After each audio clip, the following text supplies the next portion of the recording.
నమస్కారం. ఇవాళ మన నిజామాబాద్ సిసిఎస్ పోలీసులు ఆటో మరియు బైక్ దొంగతనాలు చేసే ఒక గ్యాంగ్ని పట్టుకోవడం జరిగింది. విషయంలోకి వస్తే పట్టుకున్న అక్యూజ్లు షేక్ ఫజీల్ ఆటో నగర్ వాస్తవ్యుడు నిజామాబాద్, తర్వాత మహమ్మద్ నవాజ్ ఇతను కూడా ఆటో నగర్ నిజామాబాద్ వాస్తవ్యుడు.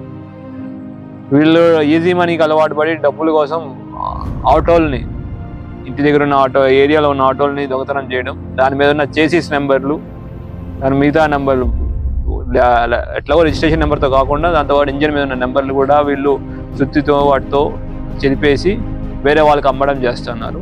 వీళ్ళు అమ్మడానికి కూడా వీళ్ళు రిసీవర్స్ కొంతమందిని ఐడెంటిఫై చేసుకున్నారు. మొహమ్మద్ ఇమ్రాన్, మొహమ్మద్ ఇలియాస్ అని ఒకతను ఇద్దరు జగిత్యాల వాళ్ళు. ఈ వెహికల్ని సెకండ్ హ్యాండ్ వెహికల్స్ కింద జనాలకు అమ్మడానికి ప్రయత్నిస్తూ ఉన్నారు. సో జనరల్లీ పేద ఆటో డ్రైవర్లకు కానీ వాళ్ళకి ఇవన్నీ చేసిస్ నెంబర్ ఒకటి ఉంటుంది, ఇవన్నీ ఉంటాయనే విషయాలు వాళ్ళకి ఐడియా లేదు.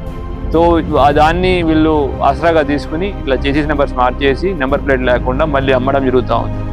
అయితే మాకున్న ఇన్ఫర్మేషన్ మీద వాళ్ళు పట్టుకోవడం జరిగింది. వాళ్ళ దగ్గర నుంచి ఇప్పటికి దాకా 9 ఆటోలు ఇంకా 3 బైకులు రికవర్ చేశాం.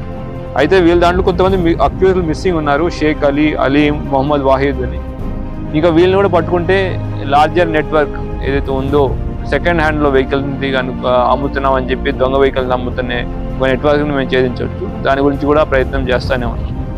అయితే వీళ్ళు ఈ ఆఫెన్సెస్ ఏవైతే ఉన్నాయో జస్ట్ మన నిజామాబాద్కి కాకుండా బోధన్, నిజామాబాద్, ఆర్మూర్, నిజామాబాద్ జిల్లాలోనే కాకుండా పక్కన ముదోల్ కానివ్వండి మిగతా ప్లేసెస్లో కూడా ఇటువంటి అఫెన్సెస్ చేస్తున్నారు. చంద్రయాన్